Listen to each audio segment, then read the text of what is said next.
Thomas Hartwell had been flying over the American West for nearly 20 years when he disappeared. A commercial cargo pilot with impeccable records and a reputation for caution, he'd logged thousands of hours navigating the treacherous winds that swept through mountain corridors. On the afternoon of September 14, 1979, he departed from Salt Lake City International Airport in a twin-engine Cessna 310 bound for Billings, Montana, with a cargo of medical supplies and surveying equipment. The weather forecast showed clear skies, with moderate turbulence expected near the Continental Divide. Thomas radioed his position as he approached the Absaroka Range, his voice steady and professional. Then, at 3:47 p.m. Mountain Time, his transmission cut off mid-sentence. Search and rescue teams deployed within hours, combing the vast wilderness of northwestern Wyoming and southern Montana. For 3 weeks, they scoured peaks, valleys, and forests, but found nothing. No wreckage, no debris field, no emergency beacon signal. If you're finding this story as gripping as we do, please take a moment to subscribe to our channel and leave a comment telling us where you're watching from.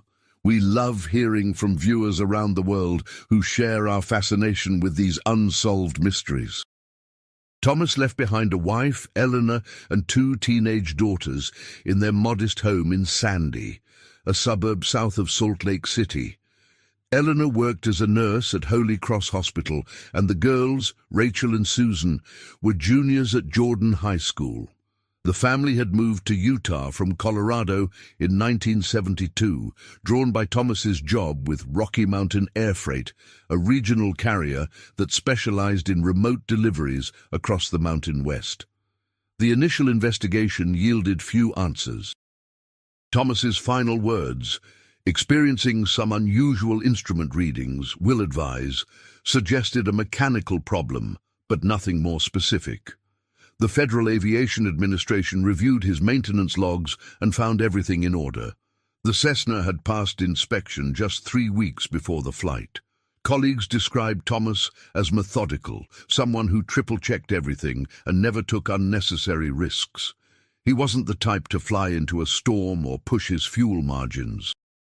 Eleanor spent the autumn of 1979 in a fog of uncertainty.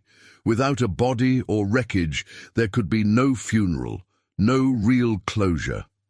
The insurance company delayed payment, citing the lack of physical evidence. She worked double shifts to keep the mortgage current, while Rachel and Susan struggled through their senior year. Their father's empty chair at the dinner table, a constant reminder of the void in their lives. The search was officially suspended in November, though Eleanor continued to call the sheriff's office weekly, hoping for news. She kept Thomas's flight jacket hanging in the hallway closet, his aviator sunglasses on the kitchen windowsill. At night, she pored over maps, tracing possible routes he might have taken, wondering if he'd veered off course, if he'd tried to make an emergency landing in some hidden valley. Years passed. Rachel became a paralegal in Denver. Susan studied environmental science at the University of Utah. Eleanor remained in the Sandy house, unable to leave, as if moving away would sever the last connection to Thomas. She joined a support group for families of missing persons, finding solace among others who understood the peculiar torture of not knowing. In 1984, a rancher near Cook City, Montana, discovered twisted metal fragments on his property, and Eleanor's heart leapt with painful hope. But the pieces were traced to a different crash from the 1960s. In 1989, hikers reported seeing wreckage in a remote canyon of the Wind River Range, but it turned out to be an old military aircraft from World War II. Each false lead reopened the wound. By the mid-1990s, Eleanor had begun to accept that Thomas was gone, though the mystery of his disappearance remained unsolved. She attended grief counseling and eventually started volunteering at the hospital's bereavement center, channeling her pain into helping others. Rachel and Susan urged her to sell the house and move closer to them, but Eleanor couldn't bring herself to do it. Then, in October 1998, a geology professor named Dr. Martin Kessler from Montana State University was conducting a glacial survey in the Beartooth Mountains along the Montana-Wyoming border. His team was documenting the retreat of alpine glaciers due to warming temperatures when one of his graduate students noticed something unusual protruding from a melting ice field at nearly 10,000 feet elevation. It was the tail section of a small aircraft. The Montana State Patrol and National Transportation Safety Board were notified immediately. A recovery team was dispatched, and over the course of 2 weeks, they excavated the wreckage from the ice. The registration number on the tail confirmed what Eleanor had waited 19 years to learn. It was Thomas Hartwell's Cessna 310. The aircraft had impacted a steep slope and been buried by an avalanche within hours of the crash, then gradually encased in glacial ice. The cockpit was severely damaged, but remarkably, many of the aircraft's contents had been preserved by the cold. Among the recovered items was Thomas's leather flight bag, still frozen solid. Eleanor received the call on a Tuesday morning in November. She drove to Billings with Rachel and Susan, her hands trembling on the steering wheel. At the NTSB office, investigators confirmed that human remains had been found in the wreckage. After 2 decades of uncertainty, Thomas could finally come home. But it was what the investigators found in Thomas's flight bag that transformed the case from a tragic accident into something far more complex. His logbook had survived. The leather-bound book, frozen and waterlogged but intact, was carefully thawed and preserved by document specialists. When Eleanor was finally allowed to examine it, she noticed something immediately. The handwriting in the final entries didn't match the rest of the book. For 19 years of meticulous entries, Thomas had recorded every flight in his distinctive, precise script, each letter carefully formed. But the last 3 pages were different. Hurried, erratic, the letters slanting at unusual angles. More troubling was the content. The final entry was dated September 14th, 1979, but it hadn't been written before takeoff, as was Thomas's standard practice. The timestamps indicated he'd been writing during the flight itself, documenting something that had alarmed him enough to break his usual routine. Fuel gauge fluctuating wildly, the first note read. Cross-checking against manual calculations, numbers don't match consumption rates. Then minutes later, compass behaving erratically, directional gyro also unreliable, switching to visual navigation, but cloud cover increasing. The entries grew more urgent. Lost radio contact, multiple system failures. This isn't mechanical, something interfered with electrical systems. And then, most chilling, if anyone finds this, checked fuel before departure personally. Tanks were full. Now reading quarter tank after only 40 minutes flight time. Impossible. Someone tampered with this aircraft. The final entry was barely legible, written in what must have been turbulence. Going down. Eleanor, I love you. Someone sabotaged. The sentence ended there. Eleanor sat in the NTSB conference room, the logbook photocopies spread before her, her daughters on either side. For nearly 20 years, she'd assumed Thomas had been the victim of bad luck, mechanical failure, or pilot error. Now she was confronting the possibility that his death had been deliberate. The NTSB investigator, a graying man named Richard Pemberton, who'd been with the agency for 30 years, cleared his throat. Mrs. Hartwell, I need to be honest with you. These entries are concerning, but after 2 decades, it'll be extremely difficult to investigate sabotage. The wreckage has been exposed to ice, pressure, and corrosion. Any physical evidence of tampering would be nearly impossible to detect now. But you believe him? Eleanor's voice was steady despite the tremor in her hands. You believe someone did this? Pemberton hesitated, then nodded slowly. Your husband was known for being meticulous. He wouldn't have made false claims in his logbook, especially not in what he must have known could be his final moments. The pattern of failures he describes, simultaneous electrical, fuel and navigation systems, is unusual. It's not impossible for all of those to fail independently, but it's rare. Rachel leaned forward. So what happens now? Do you investigate?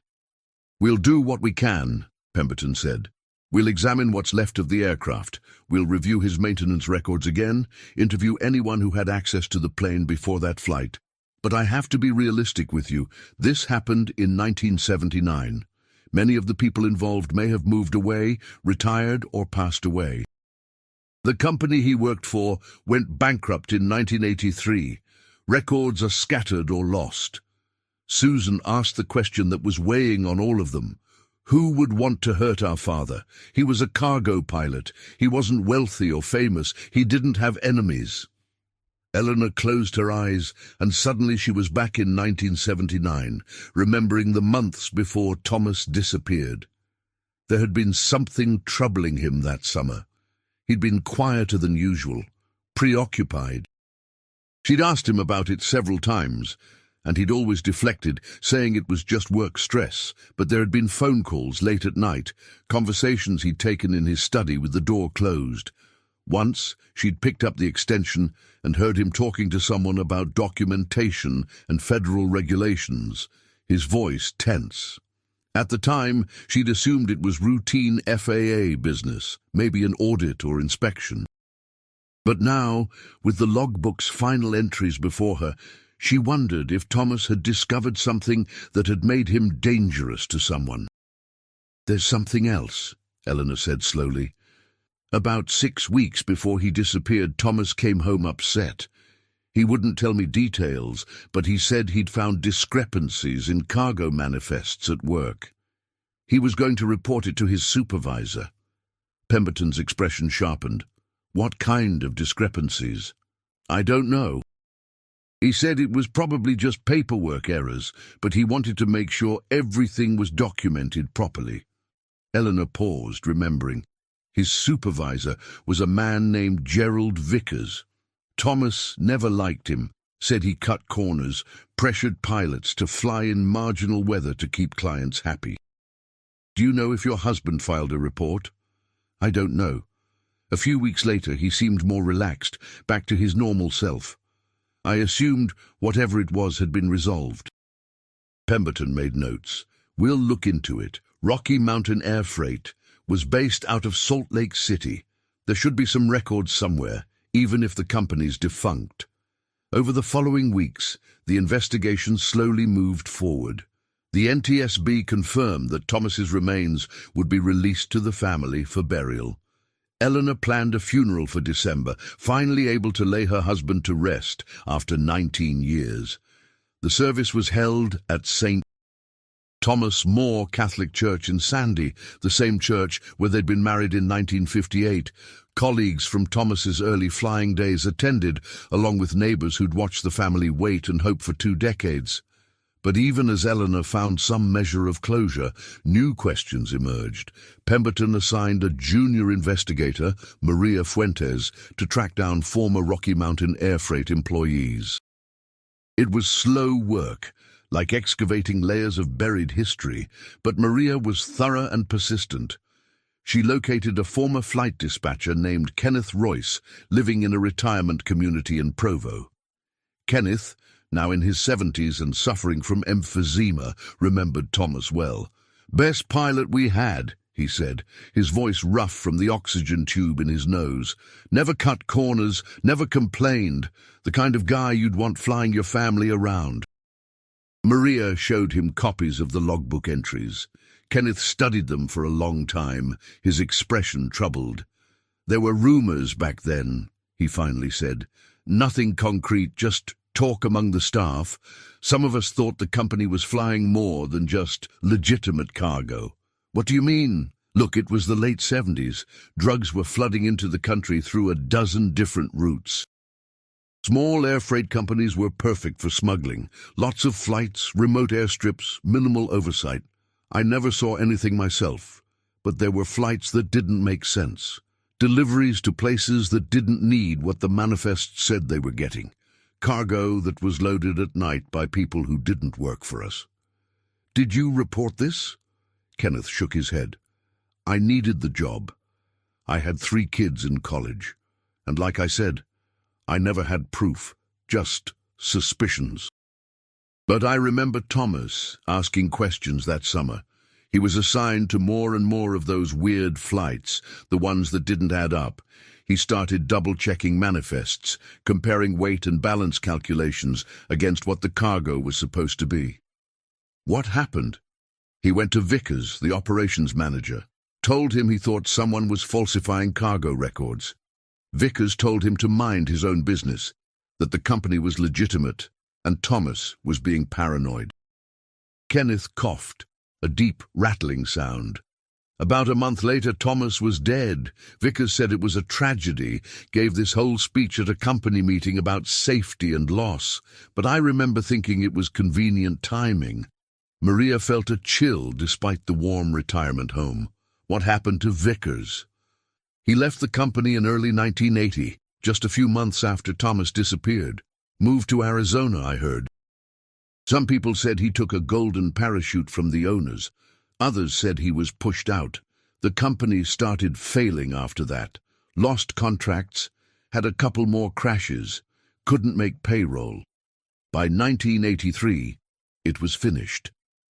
Maria tracked Gerald Vickers to Scottsdale, Arizona. He died in 1994 of a heart attack, but he'd left behind a widow, Patricia, who still lived in the same desert retirement community. When Maria called her, Patricia was initially reluctant to talk about her late husband's work history. But when Maria explained about Thomas's logbook and the sabotage suspicions, Patricia went silent for a long moment. "Can you come see me in person?" she finally asked. "There are things I've kept to myself for a long time. Maybe it's time someone knew." Maria flew to Phoenix and drove out to Scottsdale.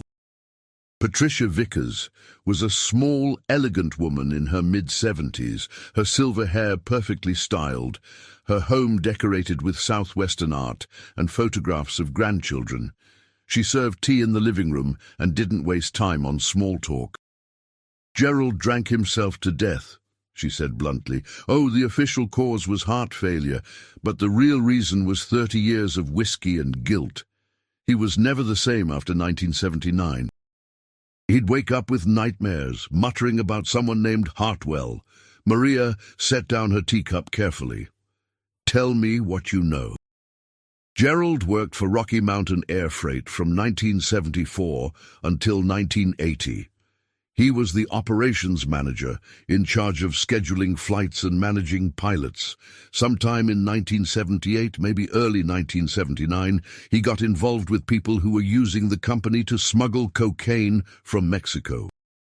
They'd fly it up from the border to small airstrips in Utah, Wyoming, Montana, then distribute it east. Gerald coordinated the flights, falsified the manifests, made sure the right pilots were assigned to the smuggling runs. And Thomas Hartwell? Thomas wasn't part of it. Gerald said he was too straight arrow, too by the book, so Gerald made sure Thomas only flew legitimate cargo. But in the summer of 1979, there was a scheduling mix-up, and Thomas ended up flying one of the smuggling runs without knowing it. When he noticed the weight and balance didn't match the manifest, he started investigating. Patricia's hands trembled slightly as she continued. Gerald told him it was a paperwork error, tried to brush it off. But Thomas kept digging. He found more discrepancies, started documenting everything. Gerald panicked. He told the people he worked for, the smugglers, that they had a problem, and they handled it. How?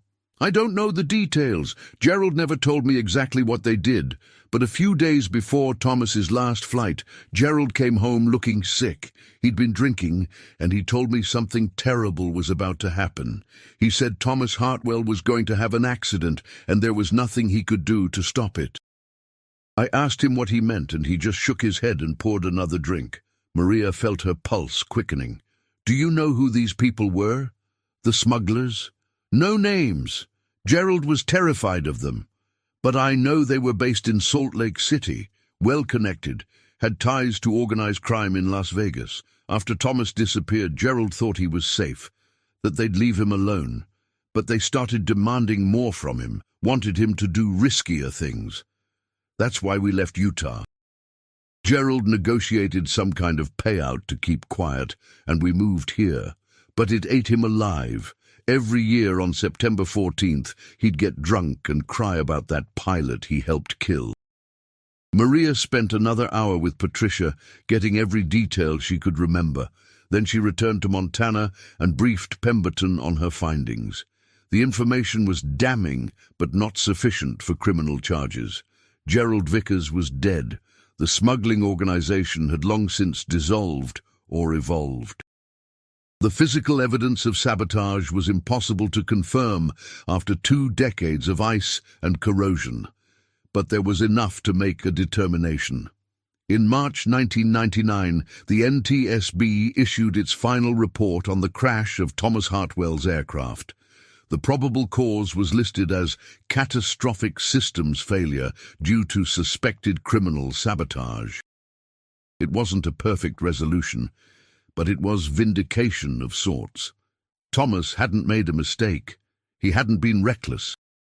He'd been murdered for doing the right thing. Eleanor received a copy of the report at her home in Sandy. She read it 3 times, sitting in the kitchen where she'd spent so many nights wondering what had happened to her husband. Then she called Rachel and Susan and told them what the investigation had found. There were tears, anger, and a strange kind of relief. The not knowing had been replaced with a terrible knowledge, but at least it was truth. The story gained national attention when a Salt Lake Tribune reporter wrote a feature about the case.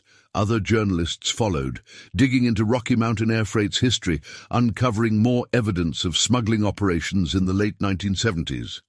Several former employees came forward with information, though most of the key figures were dead or beyond prosecution. The DEA briefly reopened investigations into the smuggling network, but found that most of the organization's principals had either died, fled the country, or been imprisoned for other crimes decades earlier. Eleanor became an advocate for families of victims of unsolved crimes. She testified before Congress about the importance of maintaining aviation safety investigations even decades after crashes occurred. She established a scholarship at Westminster College in Thomas's name for students studying aviation safety. And she finally sold the house in Sandy, moving to a condo in Sugar House to be closer to the hospital where she still volunteered. She kept the logbook, though.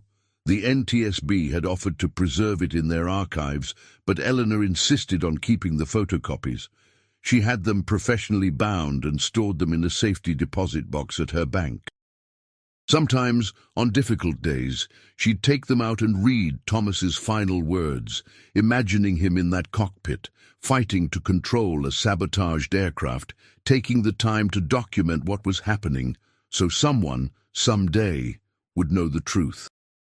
Rachel and Susan both married and had children of their own. They named sons after their grandfather, Thomas Ryan and Thomas Alexander, ensuring the name would continue. When the grandchildren were old enough, Eleanor told them the story of the grandfather they'd never met, the pilot who died because he refused to look the other way when he saw something wrong. In 2004, on the 25th anniversary of Thomas's disappearance, Eleanor organized a memorial at the cemetery where he was finally buried. Former colleagues attended, along with Maria Fuentes and Richard Pemberton, who'd both retired from the NTSB. A local news crew covered the event, and Eleanor gave a brief interview. "For 19 years I didn't know," she said, standing beside Thomas's headstone with the Wasatch Mountains rising in the distance. And that not knowing was its own kind of torture. But when we found his logbook, when we learned the truth, I realized that Thomas spent his last moments making sure someone would understand what happened. He was a pilot until the end, documenting, recording, thinking about the people who'd come after him. That's how I want him to be remembered.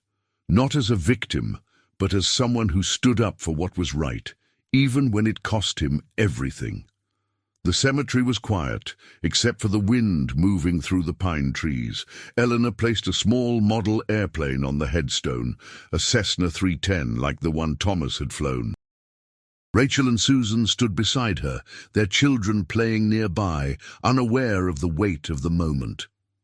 As the sun set over the valley, painting the mountains in shades of orange and gold, Eleanor thought about all the years she'd spent waiting, hoping, wondering.